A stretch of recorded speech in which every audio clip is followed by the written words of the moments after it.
আলাইকুম রহমতুল্লাহ। আমাদের একজন খুব কাছের মানুষ ৯ নং বোর্ডে ভাইবা দিয়ে এসেছেন। তো আমরা আমাদের আনিসুর রহমান সাহেব, আমরা ওনার থেকে ওনার ভাইবা অভিজ্ঞতা শুনবো ইনশাআল্লাহ। আসসালামু আলাইকুম রহমতুল্লাহি ওবরাকাতুহু। আমি সর্বপ্রথম আমাদের প্রিয় মুখ শাহজালাল ভাইকে ধন্যবাদ জানাচ্ছি, যিনি অত্যন্ত গুরুত্বপূর্ণ ভিডিও বানিয়ে যারা পরবর্তীতে ভাইবা দেবেন তাদের জন্য উৎসাহিতমূলক ভিডিও বানাচ্ছেন। বিশেষ করে আমি যখন ভাইবা বোর্ডে প্রবেশ করি, আমার বোর্ড ছিল 9A। আমি যখন প্রবেশ করি, আমি সালাম দিয়ে প্রবেশ করলাম, তখন আমাকে বললেন জি বসুন।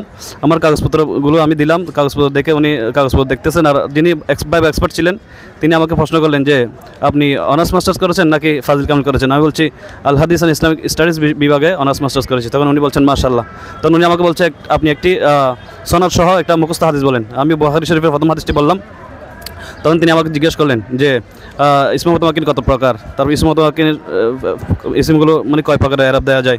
তারপর উনি আমাকে জিজ্ঞেস করলেন যে গয়রে মুনসরিফ সবব কয়টি, গয়রে মুনসরিফ সবব এমন একটি সবব বলেন যেটা দুটি সববের কায়েম মাকাম। তখন আমি বললাম।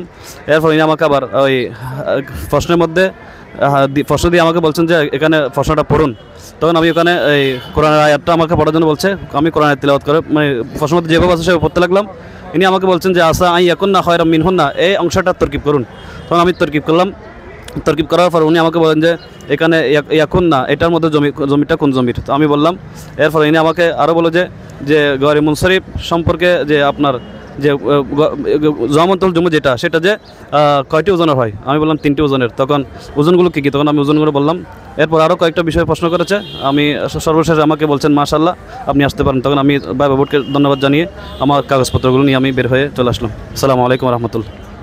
অসংখ্য ধন্যবাদ ভাইকে ওনার অভিজ্ঞতা শেয়ার করার জন্য।